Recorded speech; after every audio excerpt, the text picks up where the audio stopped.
Hey, boy, this stage in the afternoon where things start to drag a bit, Barry. You're holding up quite well there, Barry. Okay, couple of big items to finish off, and then one confidential item. We have the city centre transport operations, including Midtown. Item 13. Oh, okay, sorry. Sorry, got ahead of myself there. Sorry about that. Kaingora, large scale project area, and that this is a big item. This one, I think in the notes here, Barry, you, Claudia, Mark, our two Marks, Mark Fraser and Mark Lambert, are involved in this. Will I leave you to introduce that, Barry? Thank you, Chair. I think John Dunshay is actually going to do the introduction, and he'll hand it over to Mark. Thanks, Barry. Yes, good afternoon, Chair and councillors. Just introducing to you, to my left, Mark Fraser, who's General Manager, Urban Development Delivery at Kaingora. And next to him is Ratashna Maharaj Chand, who's Manager of Infrastructure Program and Funding, Urban Development Delivery at Kaingora. And the purpose of this item is to enable both of them to give you a progress report or update you on progress on the Auckland Housing Program large-scale projects that Kaingora is developing in close collaboration with the council group. Just for a bit of context, the large-scale projects are Mount Oscar, Oringa, Tamaki and Mangere, which are those areas where the Crown, those areas of the Auckland Housing Program where the Crown has large property holdings and which lend themselves to regeneration and intensification to provide warm, dry, safe homes. And it's just worth noting that Northcote is already well progressed. You may remember that in September 2022, there was a memorandum of understanding signed between the Crown and Council. And the purpose of that was to facilitate the aligned strategic planning of bulk and local infrastructure to enable housing growth and recognise the level of investment and commitment by the respective parties. Pursuant to that, both Council and Kaingora and Crown have been working collaboratively and closely over the last 6 to 12 months. The executive steering group outlined in that memorandum of understanding has been established and been running for about 6 months and has into a good operating rhythm.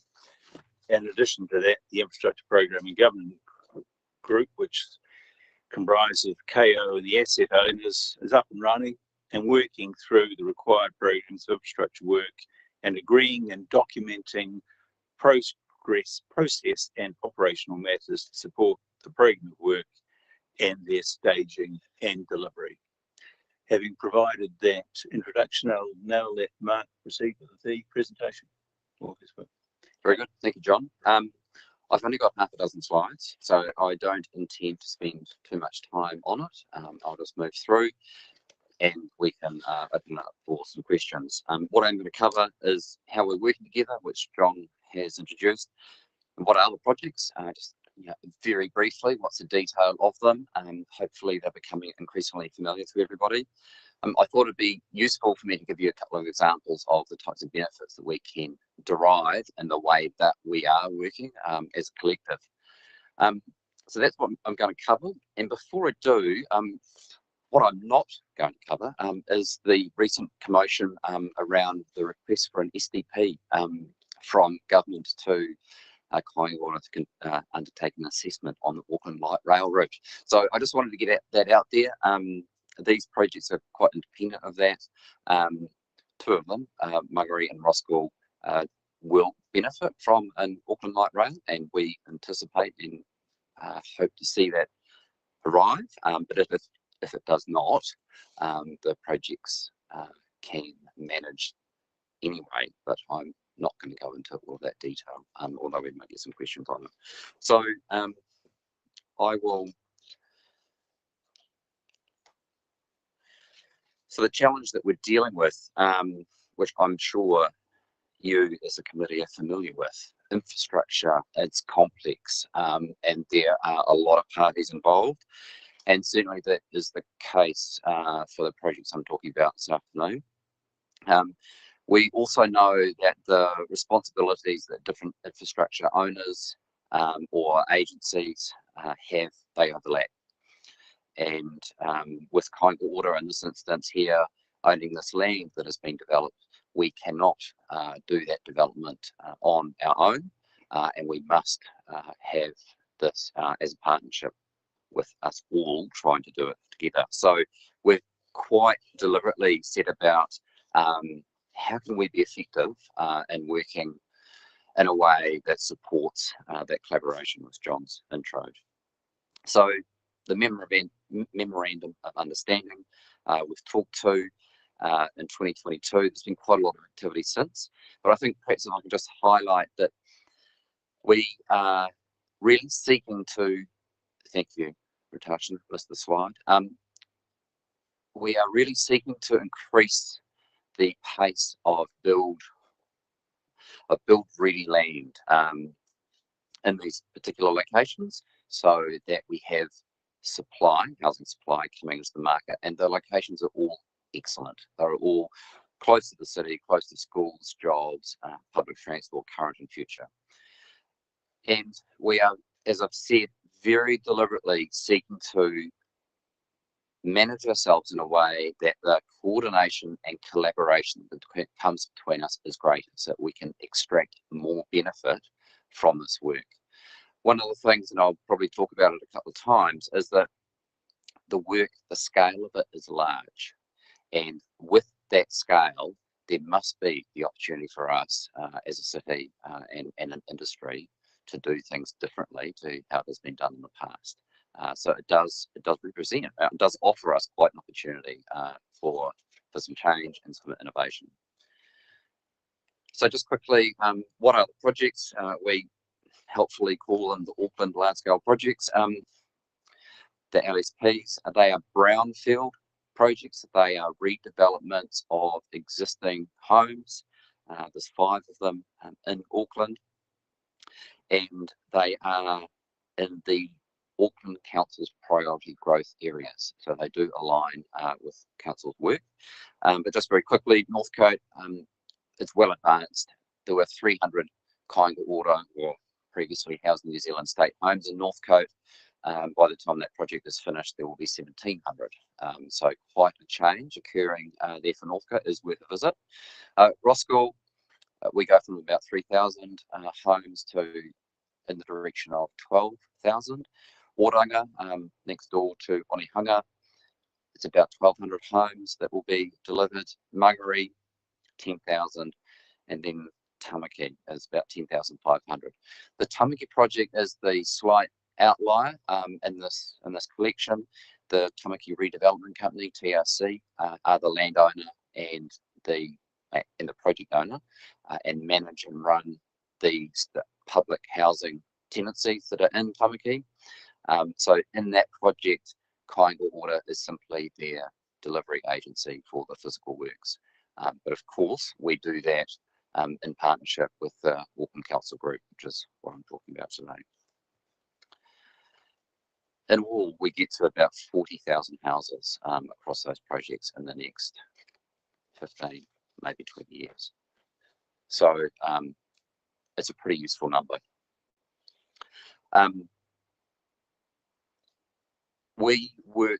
When I say that, Kāinga Ora in particular, but with a lot of support from Council, worked with the Ministry of Housing and Urban Development and Treasury over the last couple of years, and we developed and pleasingly had approved program business cases for the 3 largest, Tamaki, Roskilde and Mangere, that provide crown funding into these projects for the first 10 years of activity.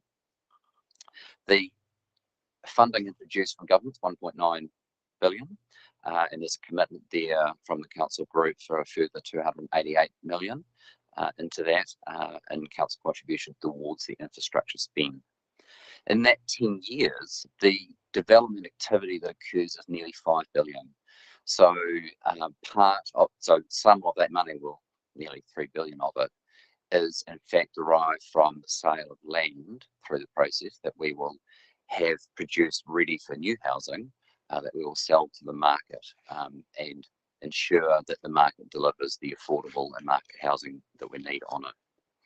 So in that 10-year program, that produces 17,000 homes that we will collectively see delivered, but it also enables in the infill in the areas that we're operating the potential for a further 11,000 homes.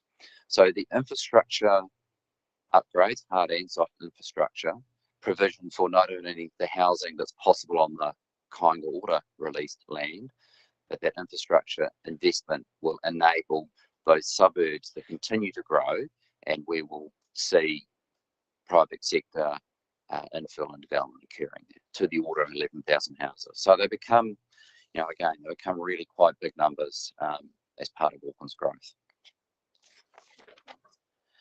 This next slide just gives you a sense of where we're up to in terms of the numbers, the different colours on that chart.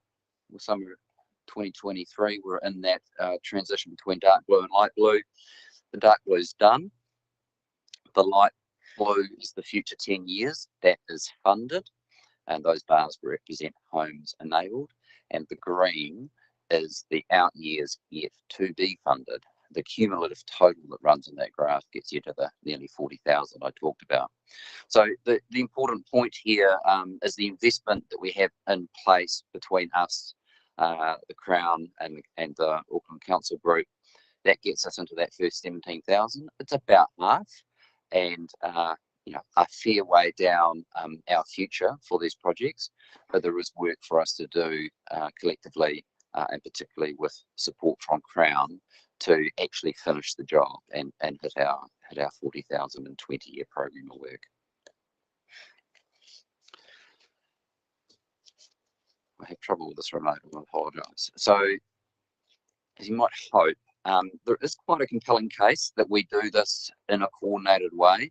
Like I said before, the scale of it kind of behoves us to consider a change to the way that we operate. And in this particular example, KPMG did a little bit of piece of work for us across both Kāinga Ora's objectives, but also the council group's objectives. And the key takeaway from that was they were able to validate what intuitively we all knew, and that the outcomes we all derive from this type of work are incredibly aligned. So across the different asset owners and agencies involved, we're kind of all in these projects for the same benefits.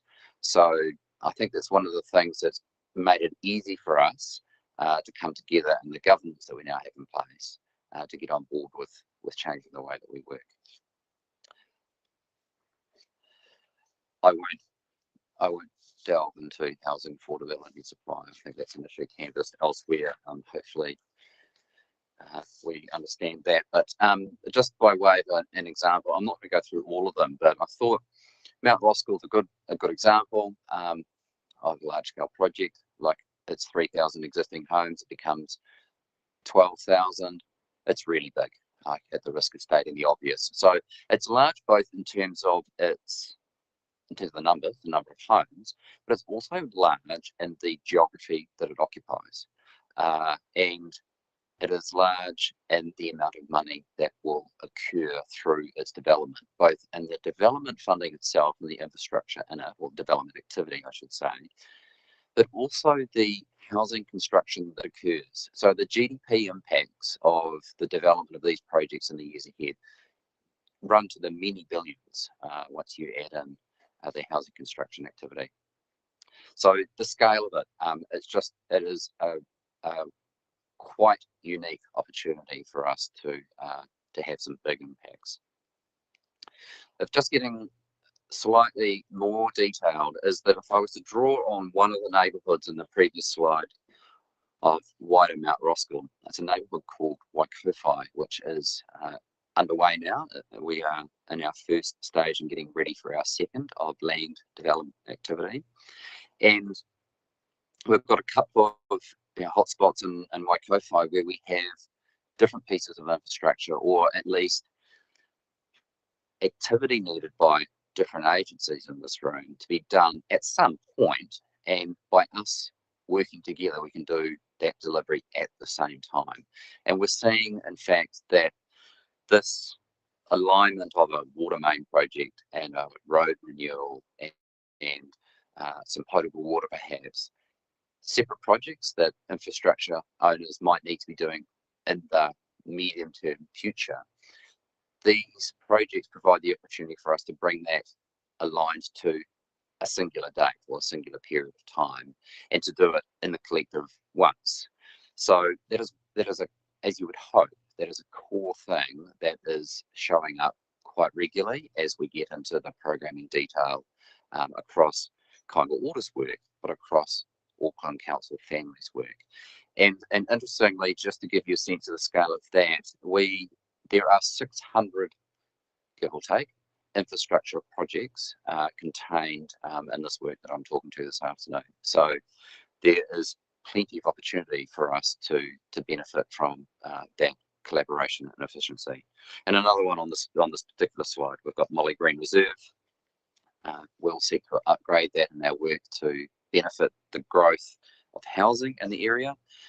We get to daylight a stream as part of it, and work with parks and communities to benefit their asset as well, as another simple example.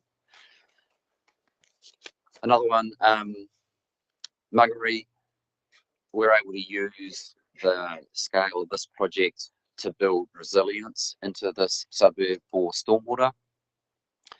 And I have examples of others in the January event that benefited from recent work done on stormwater between in the projects with Healthy Waters, performed brilliantly in the recent flooding event. Mangere not so much, and it has had a bit of attention for, well, how come there's some new houses built in Mangere that flooded? Those homes, they were actually, as you would hope, built in excess of the design requirements. There's a few things that went wrong, plus a 1 in 250-year event that conspired against them. But importantly, for the purposes of our discussion, we're working with Healthy Waters to what is this suburb scale intervention or infrastructure that is needed to build resilience for the suburb. And what you see on that slide is the beginnings of what we think is a part of that solution, where Kainga Water will be able to release land that currently has housing on it, so that we can use it for stormwater detention and to slow water flow in those large events. Mangere was historically swamp. It is very flat and quite low lying, so it is not actually possible to get rid of all the water as quickly as you would like. You need to hold it somewhere. So those pieces of green that you see in that image indicate how we might start to do that. And we have just recently, working again with Healthy Waters, finished a model, quite a detailed stormwater model for the area, and it's been updated with real data from the January event. So it's just an example of the type of benefit that we can derive from working together and from having some scale to apply to the problems that these neighbourhoods and communities face. And my final slide, so I can bring it to some questions. Oh, hang on a tick, I've got myself out of order. It's not my final slide at all. One more to go.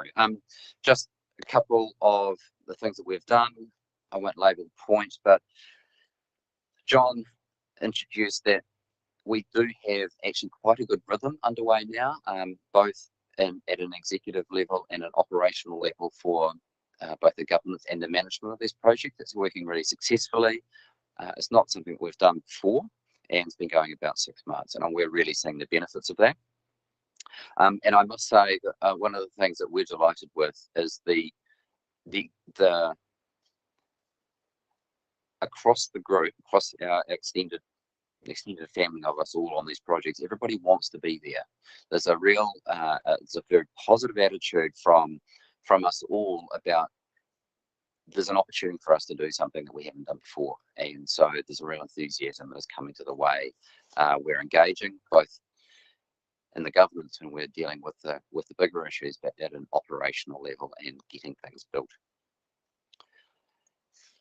And so, just to conclude, it was one thing for us to all agree with an MOU or an agreement. It's another for us to have that buy-in.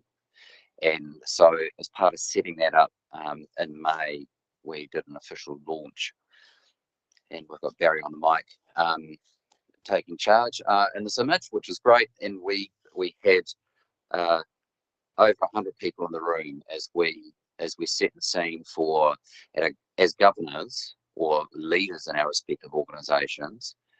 We buy in, and we're here to be successful together. But for the operations teams and the delivery, for them to be part of that discussion with us. We did that back in May successfully, and we've been running very successfully ever since. So that is a whistle-stop tour of the LSPs that we do in Auckland. And I will leave it there so that we have some time for questions and discussion. Thanks very much, Mark. Appreciate that presentation there. Do we have some questions from any of the councillors present or online? Councillor Ferry has one to get us going.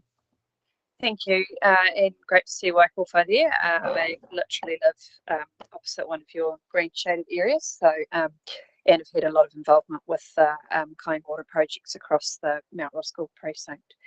To that end, I didn't hear much mention of local boards, and when we're talking about some of these infrastructure assets, particularly the park space, those are going to be about agreements reached with local boards, assets that potentially are created in partnership, or as Freeland Reserve was built primarily through central government funding by Piratahi, but then inherited by council, who then have expectations to meet from the community and assets to manage over time.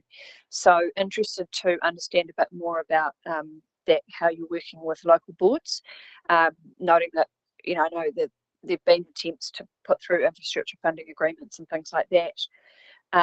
It still seems to be a space that, everybody needs to learn to give and take a bit in. So interested in your views on that. Thanks. Yeah, sure. No, great question. I didn't, and you're quite correct, I didn't talk about the type of engagement that we have that is part of how these projects get delivered. Local boards is a critical one. So the engagement and the relationship we have with local boards is really high, and we aren't delivering a piece of infrastructure, parks in this example, that we don't have the support of a local board and the council that are going to be responsible for it. So Molly Green Reserve and Waikato, close to you, we're working closely with that community, but also that local board who clearly and rightfully have a vested interest in that outcome. Not Molly Green, sorry, the Freeland Reserve, the same applied. And so the construction of that done by Piratahi, who are our delivery alliance, that was a construction outcome for a piece of work with that local community and board in the years prior. Thank you. I think just one follow-up there would be, and this is probably more for Claudia's team, I guess. My experience with the Freeland Reserve project, and I was on the local board throughout that, was that the council is used to having a project manager who either sits within council or is with a contractor, and reports to the local board on the project and how it's going. And we learned to think a bit through that process of trying to work with Piratahi. We got better at it, and the relationship improved a lot, and I think everybody was there for the right reasons. But I think there is still some improvement to see there, partly in the relationship and reporting to local boards about delivery of projects, but also with the broader community, because sometimes there are some misconceptions about whose project it is. And the reality is that it's yes, Paratahi might be delivering it, or yes, Kāinga Ora might see it as part of their program, but actually these are community projects. Local boards and the council are absolutely key players, and ultimately are usually the landowner and the asset owner in perpetuity. So just sort of interested in if there are any reflections on how comms has been changing in that space and improving. It's an excellent point. I know my short answer is I quite agree with you. So the way whose project is it has been confused, and in fact the delivery that was being physically managed by Paratahi, like the branding, if you like, and the comms around it got so strong that that community could be forgiven for thinking that it was Paratahi's project, but it's not. It's Auckland's. So we are changing that comms approach. We recognise that. Interesting. We'll pick up on your feedback about better communication during the delivery and during the construction phase. So that's helpful. Thank you. But yeah, I quite agree. So we're going to change it. Yeah, I think we did get there in the end with the community facilities team about working out how to do that for Freeland Reserve, but acknowledging Molly Green's coming down the line, and no doubt there's plenty of others as well. There's an opportunity, I think, to improve. So Yeah, very good. Thank you. Okay, then we don't appear to have any other questions. What we have had though is a very thorough presentation that really goes to quite a bit of the priorities of our council business in terms of housing, asset renewal, catering for the future. And as you said yourself, Mark, the numbers you talk about here are big numbers, and the bigger the better, really, in terms of the housing crisis and our future needs. So I think that presentation today has really been of great value to the committee, and just getting a little bit like Wakatai, just getting a sense of what's happening around Auckland and the scale of it, that we often, aren't necessarily aware of. So that's been very valuable. Is Councillor Hills, did you want to? Okay, so yes. So I think we've come to the end of the questions. So we'll go to Councillor Hills for a comment. Did you, just before we do, Claudia, did you want to make a? Yes, thank you, through the chair. And I would just like to acknowledge the Kāinga Ora team, if I may, as well as all of the other council CCO partners who are involved in these pieces of work. Forming a strong partnership is certainly an excellent opportunity for us to follow processes such as dig once and result in greater effectiveness and efficiencies for council, for all of council group, and reduce the impact on our communities during the development programs.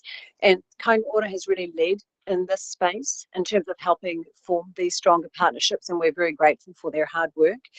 The next time where some of these projects will become to the elected members' attention is in the LTP.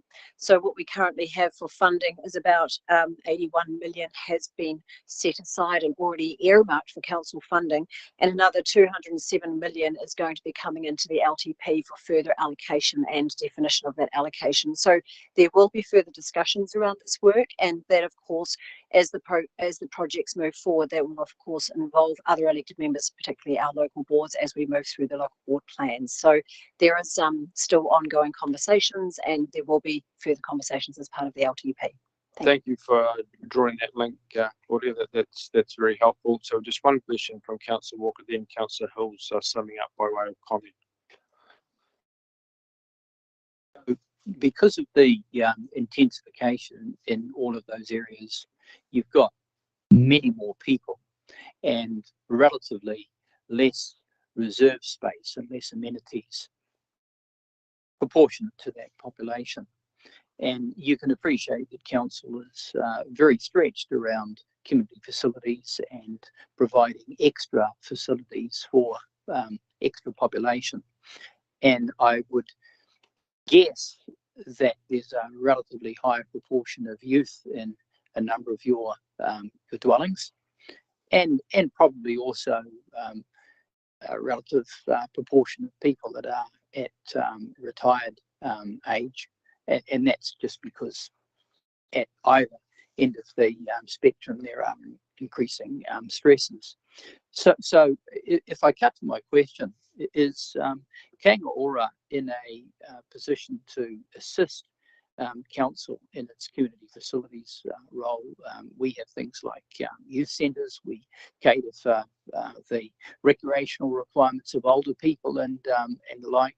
And if you look at that, at some of your catchments, they often coincide with relatively low-lying areas, you know, through Mount Roskill and the like. So the consequence is that there are real drainage issues around playing fields and open space and the like, particularly with wet weather we've had. Are you in any position to assist? Because you're a long-term player, in principle. Probably two answers to that. So some of this infrastructure, yes, we are assisting, and the Crown funding that's come in to make this possible allows us together to deliver namely the hard infrastructure that's needed. We don't suppose that we're going to take on the role of council's parks and facilities. That's not what we're trying to do. But to take a point about the provision of green space, what we are seeing in all of these locations is quite good green space available, quite a bit of area often, but not well set up or well used.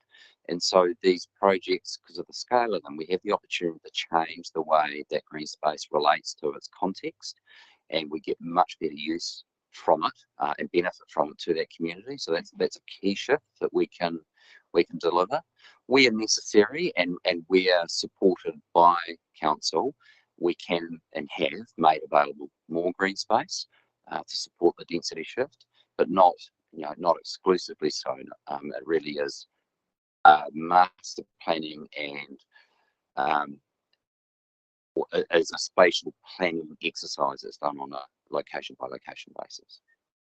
To a related question, I mean, what about the prospect of provision of some buildings for the community that may not be on your land but might be on council land to provide facilities, because it's in your interest? And I say that because in some of these areas, the great proportion of the population are living in your dwellings.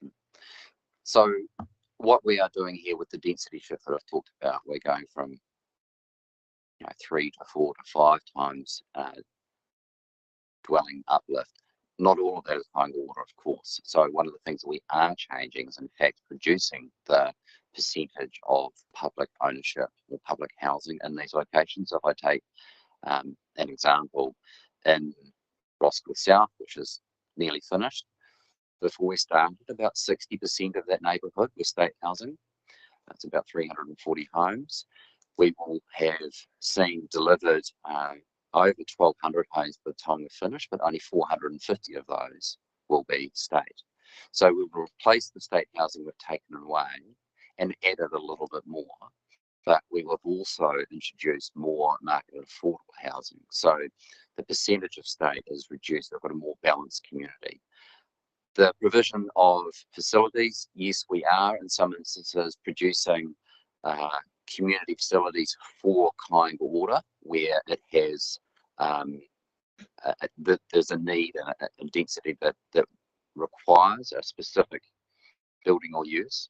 We haven't gone so far as to, and my understanding, can't think of an example where we've been funded to go and build a community facility, if you will, and then for that community. That'd be something that we would work on with council with. One quick related question. And it goes like this. There's a very successful development out at Hobsonville that Hobsonville Land Co was involved with, which is effectively now Kāinga Ora.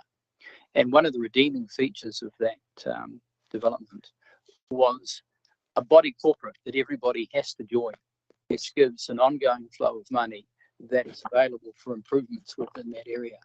Do you consider that for any of these developments that you're putting in place?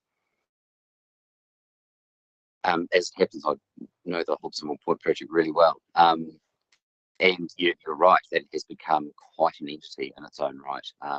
Yes, it's an incorporated society that's put in place for all those homes. And no is the answer. We're not doing that. Well, I think one of the differences about Halswell Point is that that was effectively a greenfields project. So every house that is at Halswell Point has been built since the project began, whereas the ones that I'm talking to you about today, we have an existing community that we won't change and that we're sort of filling the gaps. All right, so thank you for our presentation today. It's been hasn't been moved and seconded yet. Would someone like to move it? Councillor Hills seconded Councillor Darby, and now Councillor Hills wants to finish it off by just talking to the item. Thank you very much. And yes, you did a lot to do with Hobsonville and obviously brought that to Northcote as well. So thank you for those expertise. But just want to say, Chair, this is a good update, and the tour we had a number of months ago, and I think sadly only a couple of us were able to make that. Many people has reasons they couldn't be there, but I thought that was really an eye-opener. I'd obviously had some experience with some of the developments, but just to see all the parties working together, understand it from the inside out, and see some of the improvements to our city. So hopefully, you know, I know it's a big undertaking to do that work, but early next year, maybe offering another one, and hopefully more of us can make it. But what I've seen in Northcote over the last decade or so, and the experience I've had with all the partners working together, from mana whenua to local board to community to organisations working with the government and council partners, has just been a phenomenal amount of change, but also using those resources once, trying our best, and it doesn't always to do that dig first policy, but also explaining why something might have to be dug up again and the benefits of that. Just has been what I've experienced a phenomenal change. But what I would ask, Chair, and to the organisations here, is that we have some way to, as we see projects like Northcote come to certain stages, I'd say it's still a lot to go, but there's also a lot of community living there, understanding the difference, working together with all the new green spaces you've all provided, the extra additional spaces and the flooding prevention work and things, how we can replicate that as a council, maybe not always with kind orders help, but hopefully in the future with, but also understanding how we can promote and present those preconceived ideas of density that may be negative and talk about it on a wider scale. So I would love to use some of that data, like the discussion before on DKT, to kind of present people with the positives around kind order housing of all types, and how this density is what people are choosing, or wanting. Not everyone, of course, but we are seeing a lot of the angst that maybe was there 5 or 6 years ago because of the change sort of disappear. There's a lot more excitement there. There seems to be a lot more acknowledgement that people living together is good, of different ages and backgrounds, but also accessing green spaces, public transport, and the infrastructure so close to their home is actually the benefits coming from that. So, we are seeing a bit more of that change that used to be maybe just focused on the city centre or some of them more metro centres. We're seeing it across Auckland. So I would love to know how we're going to promote not just the development's finished, but the ongoing, like how are we going to use those examples to encourage the city that this is an okay, exciting, positive, and if there are negative experiences, how we change that for the future too. But just want to acknowledge the teams, the workers on the ground, but everyone working together, and I think it can only be good for our city that this continues ongoing. Thank you. Okay, good comment to round us off there. So it's been moved and seconded to receive the update, and again, thank you to Mark and Natasha for allowing, and also our council officer. It was a really great update. So thank you very much for that. Moved, seconded. All those in favour, please say aye. Against, carried. Thank you, and keep up the good work. Thank you very much, everybody. And the tours, we do them every month, and you're welcome anytime. And I will take the challenge to do one specifically for you all next year if you wish to come and join us. But it is the best way for us to talk about what we're doing. Yeah. Go and have a look. Thanks, Mark. Seeing is believing, as the old saying goes.